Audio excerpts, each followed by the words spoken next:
So as the United States heads to the polls in 3 days' time, majority of polls just continue to show a neck-and-neck fight between the candidates Kamala Harris and Donald Trump, evoking a very strong response from the polling expert Nate Silver. Now, the founder of 538 has slammed other surveyors in his field of putting a finger on the scale and has accused them of cheating by recycling some results to keep the race between Trump and Harris to be exciting, within a point of each other every single time that they are putting out the survey results.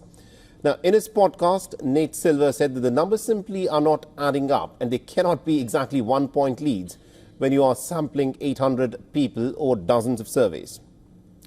Now, Silver's own wanted model puts Trump ahead of Harris 55% to 45%. Now, Silver has publicly analyzed the election results since Barack Obama's win over John McCain in 2008.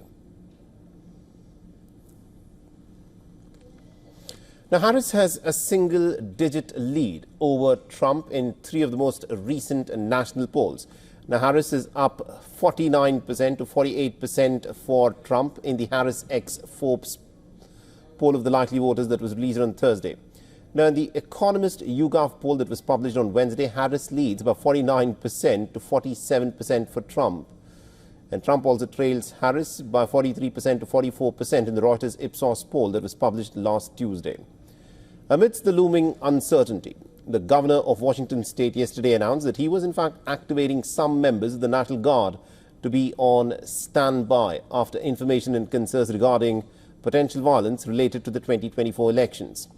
Now, this is the first election since the 6th of January riots in 2021 when Trump, joined by some Republican allies in the Congress, had refused to concede defeat to President Joe Biden, and it sent a mob of his supporters who smashed through the barricades and ransacked the U.S. Capitol. All right, now to give us more updates on this, we'll be being joined by WION's Siddhant Sibal, who's joining us live from Washington, D.C. Siddhant, give us a sense of what you're getting from the ground. Is the race really as tight as is being predicted by the pollsters, and is it really going right down to the wire?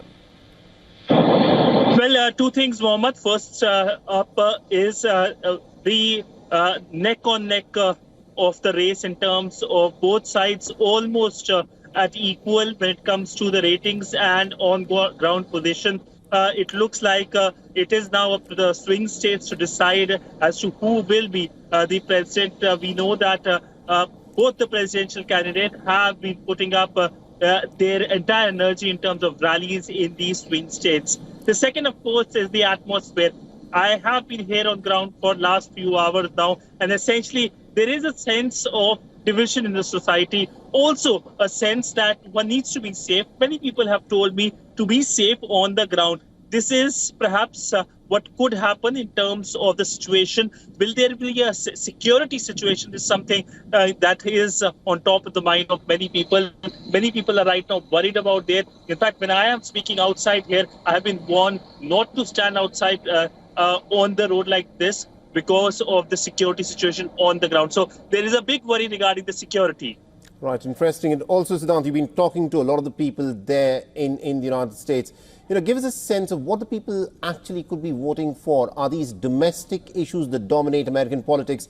And how much of a role does the foreign policy of the United States play on the minds of an average American voter when they step up to vote?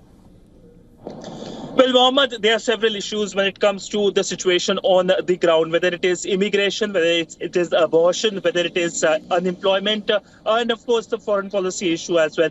The biggest dominating foreign policy issue here is the Gaza-Israel war, and the big worry remains as to the policies of the Biden government. Now, in swing states, there is a good number of the Arab American population, and they, of course, are very angry about the policies taken by the Biden administration. And this is something that the Republicans are trying to cash in on. All right, we'll have to leave there. Thank you very much indeed, Siddhant Sibal, for joining us and getting us all those updates there.